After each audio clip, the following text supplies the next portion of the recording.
acontece hoje? A gente te conecta com a notícia.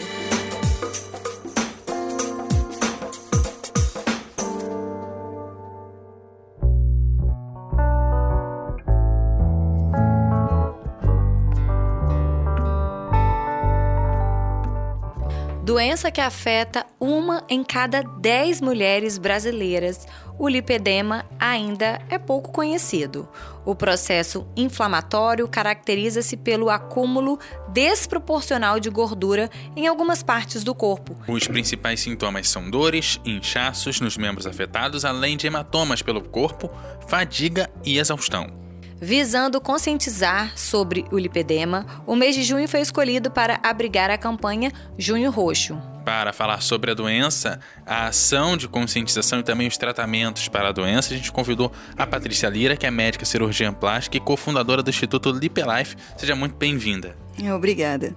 Doutora, eu vou falar um negócio pra vocês. Vocês sabem, quem nos ouve semanalmente sabe que eu gosto de dividir, porque eu acho que quem tá do outro lado nos ouvindo pode se identificar, ou até mesmo criticar, mas enfim, de alguma maneira pode causar reflexão. E eu tô adorando esse tema hoje, porque eu sou uma pessoa extremamente preocupada com a parte estética, mas hoje, quando a gente vai falar sobre lipedema, eu quero ouvir se isso vai para além da questão estética, né? Quero entender, porque eu ouço muitas mulheres falando, às vezes até nas redes sociais, sobre inchaço, sobre dores, sobre isso, e eu sempre soube que isso era uma questão mais de celulite, que a celulite dói. De fato, isso é verdade, né, doutora? Nem toda, né?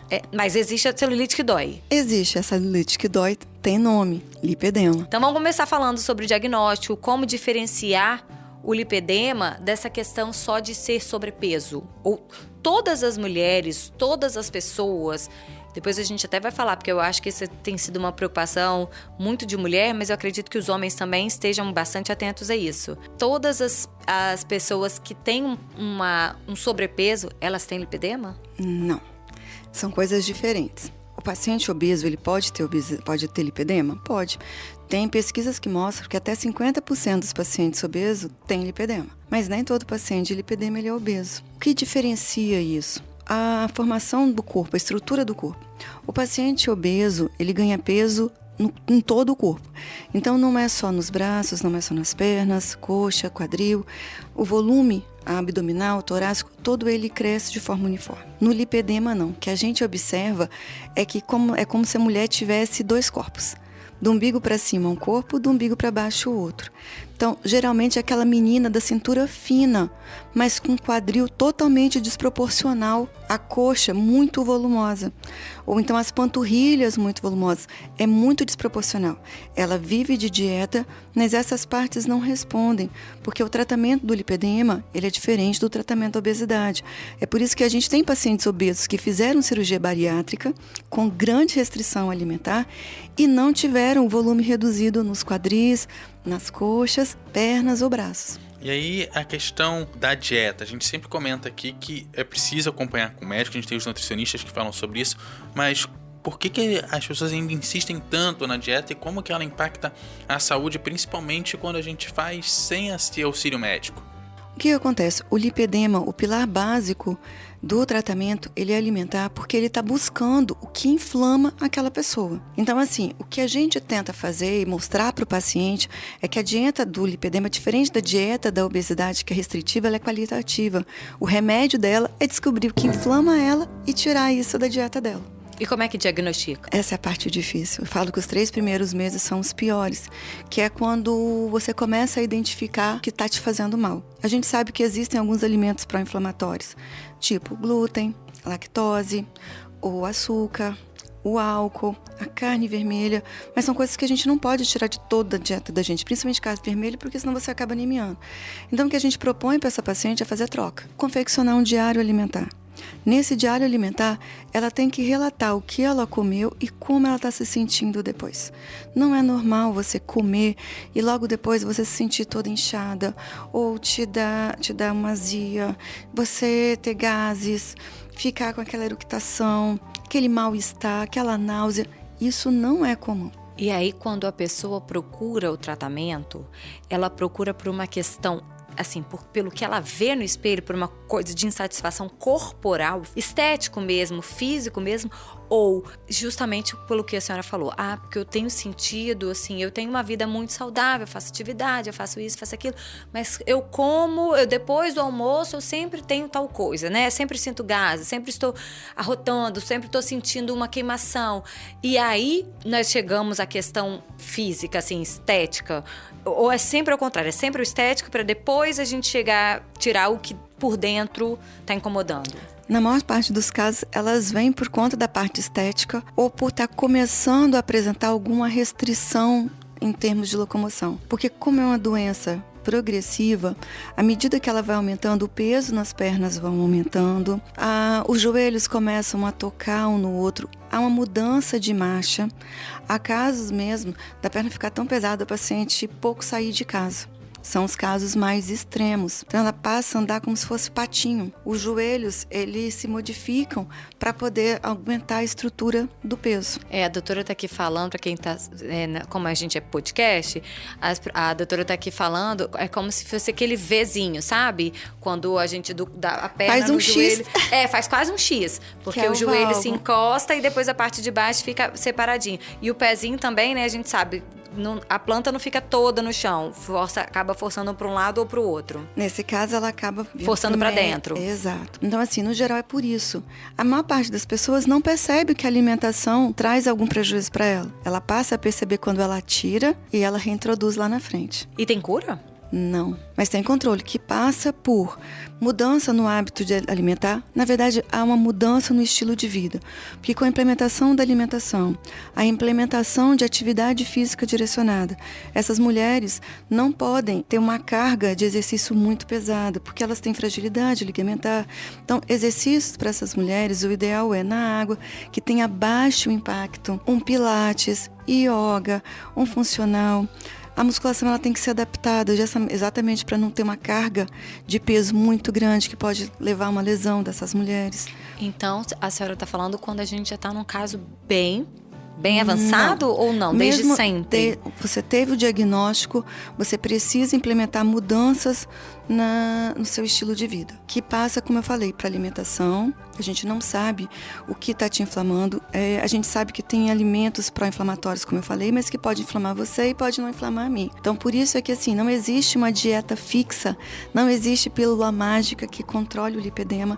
Então, eu sempre oriento as minhas pacientes para não cair nessas armadilhas que a gente vê na internet, de falsas promessas, de descobrir a cura. Isso hoje não é real.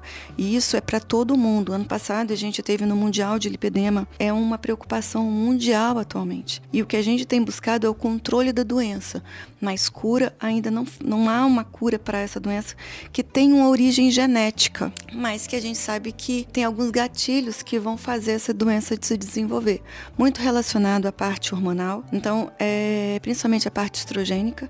São aquelas mulheres que vinham, aquelas meninas, né, todas magrinhas, que ou quando menstrua ganha aquele corpão da noite pro dia, ou então é aquela menina toda magrinha, começa a usar um anticoncepcional, explode em ganho de peso, sobretudo, como eu falei, em glúteo, coxa, perna e braço, ou quando ela é engravida, ou na menopausa. Ou então você faz uma FIV, uma fertilização onde tem um impacto hormonal grande. Então, esses são os momentos, no geral, que o lipedema acaba se manifestando. Quando você fala dessa questão hormonal e também alimentar, você comentou aí muito da questão do anticoncepcional e dessas mudanças de variação muito ligadas à saúde reprodutiva feminina, né? O quanto que essa saúde reprodutiva, ela afeta a saúde de um modo geral da mulher? Porque não é a primeira vez que a gente pega um especialista e a mesma tecla bate. A saúde reprodutiva da mulher está muito ligada a todo o resto da saúde dela. E a outras doenças também. A parte hormonal da mulher tende a preparar a mulher para algumas situações, né? Na fase mesmo de concepção, todo um preparo do corpo é feito para que ela receba a criança. O problema é que isso também tem impacto com relação à mudança no tipo de alimentação, no apetite dessa mulher. Então, isso daí tudo contribui para o resultado final de algumas condições. No lipedema, esse pico hormonal pode servir de gatilho para que haja um estímulo às células lipomatosas, localizadas aonde? No glúteo, no quadril dessa paciente, nas coxas, nas panturrilhas ou nos braços. É em tudo? Não, a gente tem os tipos de lipedema, né? A gente pode ter acúmulo só na região do quadril, a gente pode ter um acúmulo no quadril e na coxa, pode ter só nas pernas, ou pode ter só nos braços, ou pode ter em tudo ao mesmo tempo.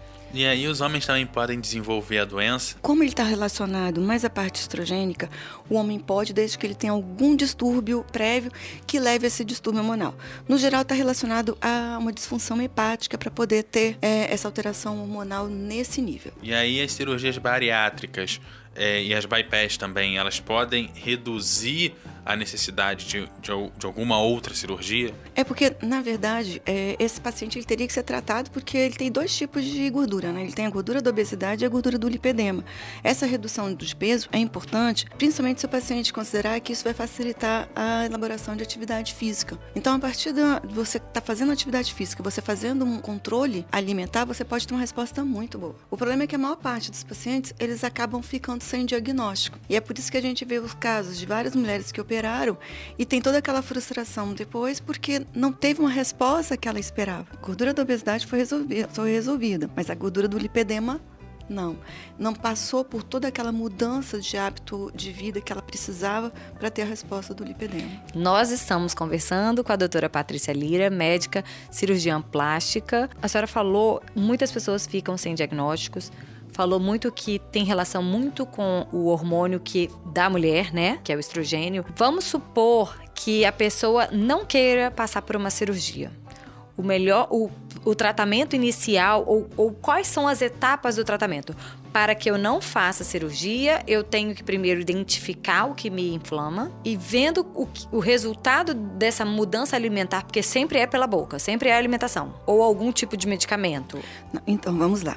Quando o paciente ele é diagnosticado com lipedema, como eu falei, é como se eu estivesse dando para ele tem que entender que é como se eu estivesse dando para ele o diagnóstico de um diabetes. Então, passa por mudança de hábitos de vida e alguns controles. Que controles são isso? A gente começa com a parte alimentar, para a gente poder diagnosticar o que o inflama. A gente precisa desinflamar esse paciente, porque o lipedema não é só a gordura nas coxas, nas pernas. No geral, ele está associado à dor, está associado à presença de várias equimoses pelo corpo. Tem paciente que... O que é equimoses? Os roxinhos nas pernas. E assim... Por isso de um roxo. E surge de forma inexplicada, a gente não sabe. No começo, a mulher ela acha que ela está estabanada e ela bate em algum lugar e por isso fica roxa. Mas não é isso. Há uma fragilidade ali que precisa ser tratado. Então, a gente começa com a parte alimentar, faz a parte de controle hormonal. A gente sabe que essas mulheres, elas têm que ser olhadas como um todo, porque 20% a 30% pode ter algum distúrbio tiroidiano, pode ter associação com endometriose, síndrome do vale policístico, e se eu não controlar isso, eu também não controlo a doença. E outra coisa, por exemplo, a senhora falou assim, as pessoas precisam entender, diagnosticado, é como se eu tivesse diagnosticado uma diabetes, que é algo que você vai ter que controlar para sempre, né? Pro resto da vida. Ok, mas existe alguma outra doença que o medicamento dessa doença, que seja uma doença assim como a diabetes, outros, que você precisa tratar, conviver com ele, tratar, porque assim você controla e que pode gerar o lipedema? Então, hoje só o medicamento por si só, não. Tá? E com relação ao controle do lipedema, há alguns medicamentos, alguns fitoterápicos que a gente utiliza para acelerar essa desinflamação da paciente. Nos pacientes que são obesos, muitas vezes a gente também associa algum medicamento para poder controlar a parte da obesidade desse paciente. Como eu falei, a gente olha o paciente como um todo. Então, assim, a gente vê toda a parte hormonal, a gente vê a parte vascular. Se tiver varizes, a gente tem que tratar antes. A partir daí, controlei clinicamente a doença. O que a gente espera com isso é que o paciente literalmente murche. A gente vai ver muita perda de medida. E às vezes também se traduz em perda de peso. Quando o paciente começa a fazer atividade física, ele começa a ganhar peso, começa a perder peso. Então ele perde peso, ele troca massa gorda por massa magra, melhora o ânimo desse paciente. Então a gente busca no tratamento melhorar a qualidade de vida para esses pacientes. Todos os pacientes vão para a cirurgia? Não, nem todos os pacientes vão para a cirurgia. Quando vão por quê? Quando vão por conta de dificuldade em locomoção, alguns pacientes a gente já olha de cara e fala, olha, você vai ter indicação cirúrgica. Para que a gente possa te levar para uma cirurgia segura, você precisa instituir um tratamento conservador antes. Porque o paciente, ele tem que entender, ele tem que passar pelo processo de entendimento da doença. Não é simplesmente a resolução com a cirurgia. A cirurgia não vai resolver se o paciente mantiver os hábitos de vida.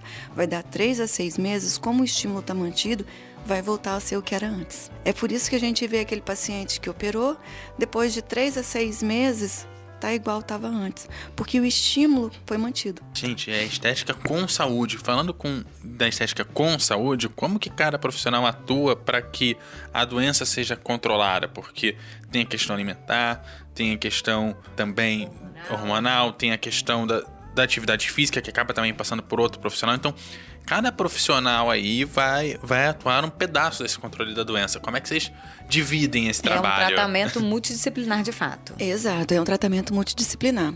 A gente começou a tratar o lipedema em 2020. E todo mundo, cada um no seu consultório, a partir de uma paciente que foi unido, todo o grupo. Paciente essa que hoje é a coordenadora do movimento Lipedema Capixaba, que Pode levou falar o nome um dela? tempo. Pode, a Luciene de Oliveira. E a Obrigada, Luciene de Oliveira. Um abraço. A Luciene passou por um processo que, quando ela entendeu a doença, ela perdeu 47 quilos com dieta anti-inflamatória, com atividade física. Como eu falei, é um processo. Ela saiu de uma fase onde ela já estava com restrição de movimento, de locomoção, e hoje é uma outra pessoa. Eu recebi do marido dela, acho que o depoimento mais emocionante de todas as minhas pacientes, porque ele chegou pra mim e falou o seguinte: doutora, o que você fez com a minha mulher? Eu olhei pra cara dele assim, logo depois da cirurgia, eu falei, não entendi. Ele, doutora, você devolveu a minha mulher pra mim. A gente já não saía mais de casa, a gente não ia mais ao supermercado, a gente já não frequenta. Ou seja, coisas mais simples, As coisas mais simples. Ele, olha, agora a minha mulher parece uma formiguinha atômica, ela não para. Isso é qualidade de vida. Como eu falei, a gente se preocupa com a parte estética. Sim, a gente se preocupa com a parte estética. Mas o objetivo final tem que ser devolver a essas mulheres a qualidade de vida que ela buscou a vida toda. Porque são mulheres que vêm de um sofrimento contínuo. Porque elas fazem todas as dietas, fazem atividade física. Só que como não é nada direcionado, não tem a resposta adequada. Então elas são taxadas como preguiçosas, como tá burlando a dieta. Aí como é que você justifica então que ela tá burlando a cirurgia bariátrica? Onde tem a restrição. Acho que foi a partir daí que todo mundo começou a abrir os olhos. Então ela já tinha feito bariátrica também? A Lu não tinha. Uhum. A Luciene, inclusive, ela tinha indicação e ela escolheu não fazer. Ela foi em busca do diagnóstico dela. Olha só que interessante. Porque ela já tinha ido a vários médicos e ninguém diagnosticava. E a bariátrica pode ser mais restritiva que a não fazer e tratar a doença. Exato. Eu queria, inclusive, complementando o que o Couto falou. Então, vamos supor, se ela tinha indicação para fazer e ela fizesse, ela não teria tratado o lipedema. Não. E ela teria emagrecido e seria como só perda do peso. Só que talvez ela não tivesse descoberto que era algo mais. Exato. Eu tenho muitas pacientes que fizeram a bariátrica e as pernas continuaram volumosas, continuaram com dor, não teve resposta. E a cirurgia de lipedema é como uma lipoaspiração? É uma lipoaspiração modificada. Por quê? Nas pernas, além do tecido gorduroso, a gente tem vasos, a gente tem nervos e tem um vasinho que é milimétrico, que são os vasos linfáticos. A gente pode acabar lesando esses tecidos durante a lipoaspiração. É um tecido mais endurecido, então causa um trauma maior. A gente faz o quê? A gente associa uma tecnologia para poder liberar essas células de gordura e minimizar o trauma. E diferente da lipoaspiração, onde a gente cruza as cânulas de um lado para o outro, para poder tentar ter um leque maior de abrangência da retirada desse tecido, no lipedema a gente não pode fazer isso pela possibilidade de ter lesão vascular e linfática. E nervosa também. Então, tem toda uma modificação, a gente fala que é uma lipoaspiração poupadora de linfa. Ela só pode ser feita no único sentido, né, que é vertical, para a gente minimizar essa possibilidade. Porque se a gente lesa um vaso linfático, eu tiro a paciente numa condição de lipedema e coloco ela numa condição de lipolinfedema, que é uma outra doença. E o que é essa outra doença? Só para quem está Então, nos ouvindo e a gente também entender. O linfedema é um endurecimento tecidual decorrente de alguma alteração nos vasos linfáticos, ou por lesão, ou por uma obstrução externa, e que vai levar a um acúmulo de linfa nos membros inferiores. É aquela perna dura que todo mundo conhece popularmente como elefantíase. Então, e assim, no geral ela é unilateral, diferente do lipedema, que ela é bilateral. O linfedema pode ter nas pernas, pode ter nos braços. Nos braços a gente, no geral, vê naquelas pacientes que operaram a mama, fizeram mastectomia, fizeram esvaziamento.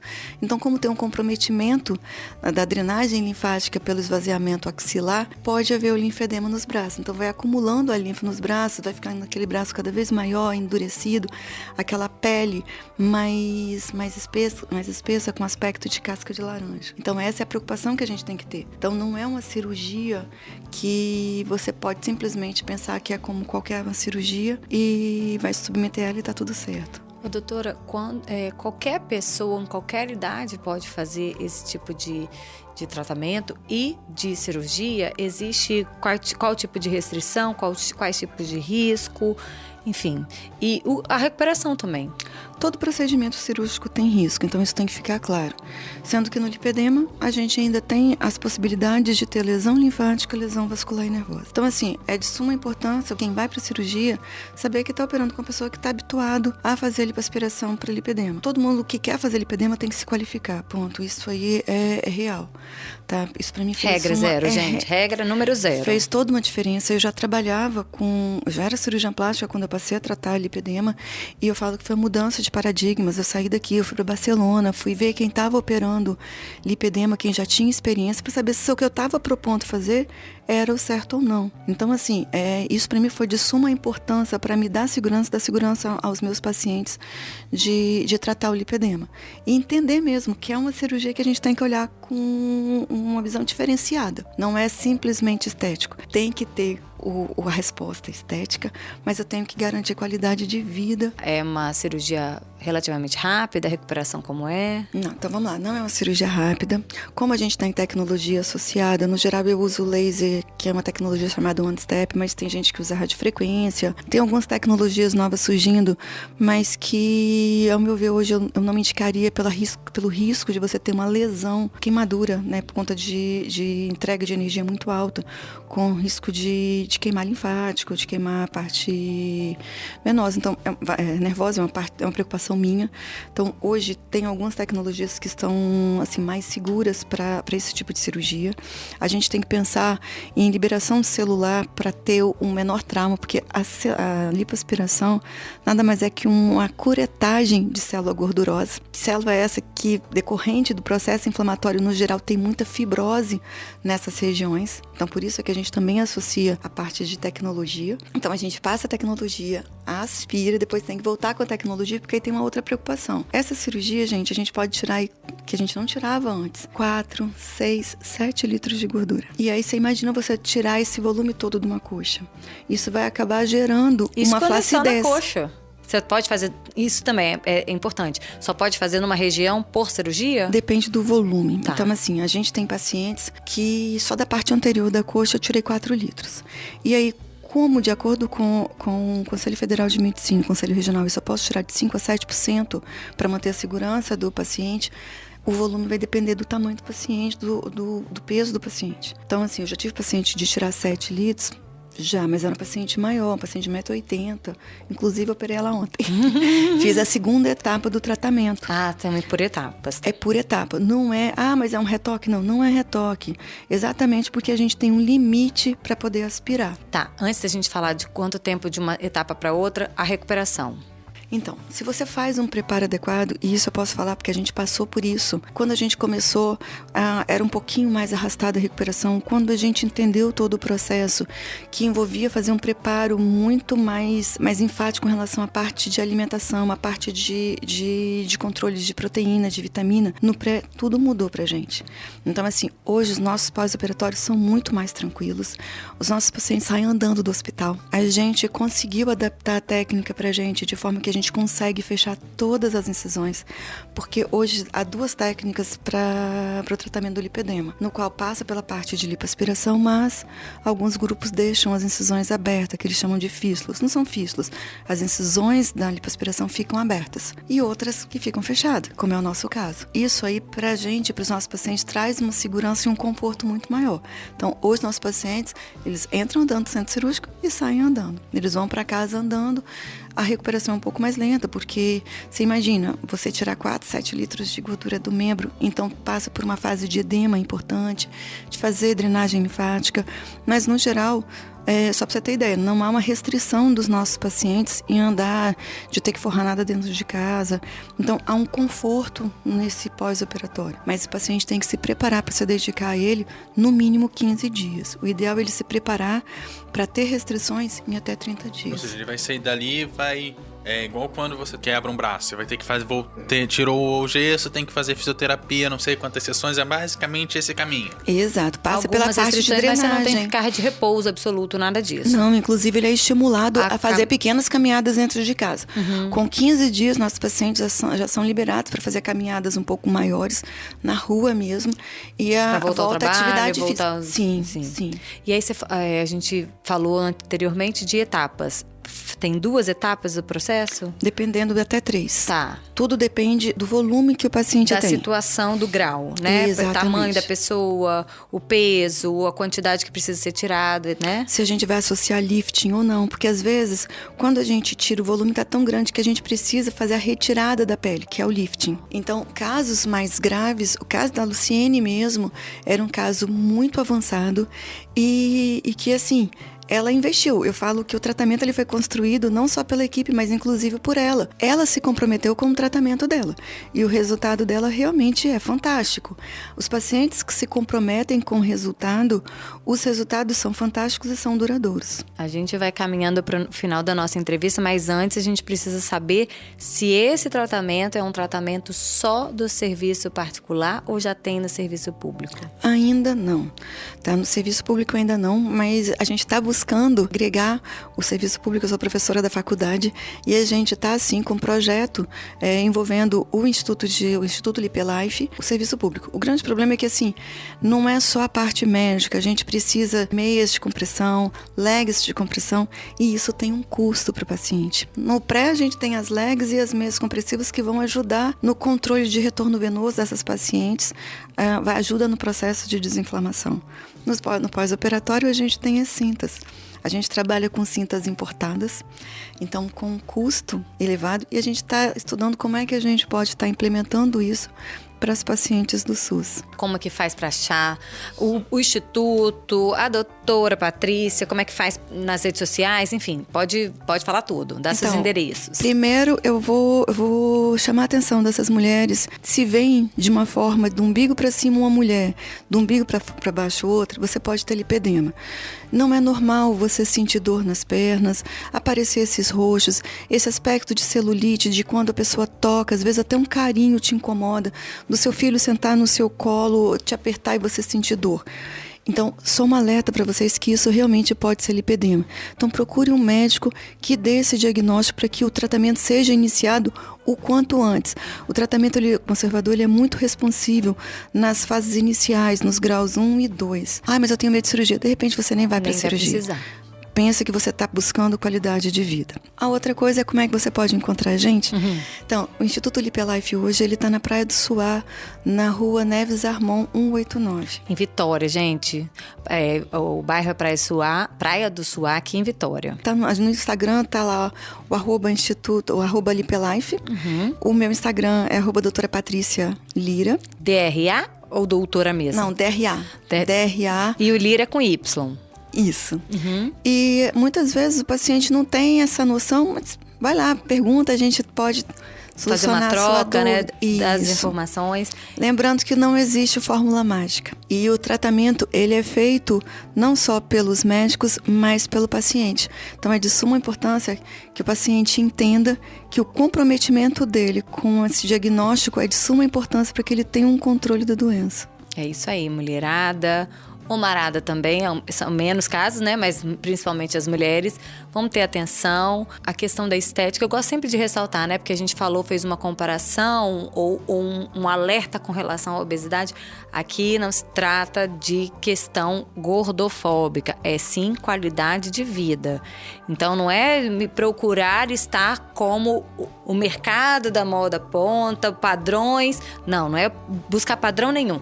É a questão da dor, do roxinho, da exaustão, daquele mal-estar que você sente.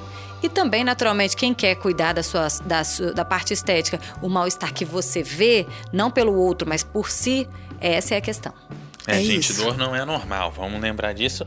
E lá no eshoje.com.br você se mantém informado toda semana. E semana que vem a gente tem um encontro marcado aqui no ES Ouve, que claro, tem a edição minha, Eduardo Couto, também o texto de produção da Carol Bauer e também a apresentação e direção de jornalismo da Daniele Coutinho. Gente, aquele abraço e até a próxima. Obrigada, doutora Patrícia, até a próxima. Até a próxima.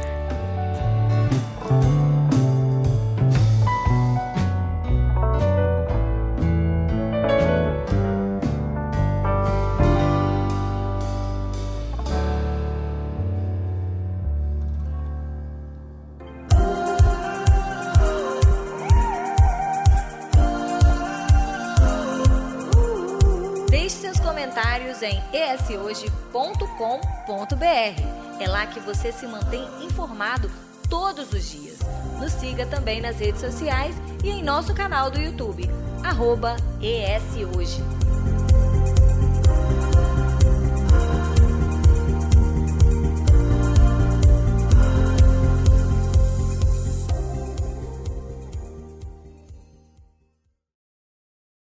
Toda quinta-feira eu tenho um encontro com você aqui no ES Hoje, no canal do YouTube, para falarmos sobre saúde, nutrição, gastronomia. Você vai aprender tudo, dicas fascinantes, curiosidades, receitas deliciosas. Então, não perca o Pode Comer.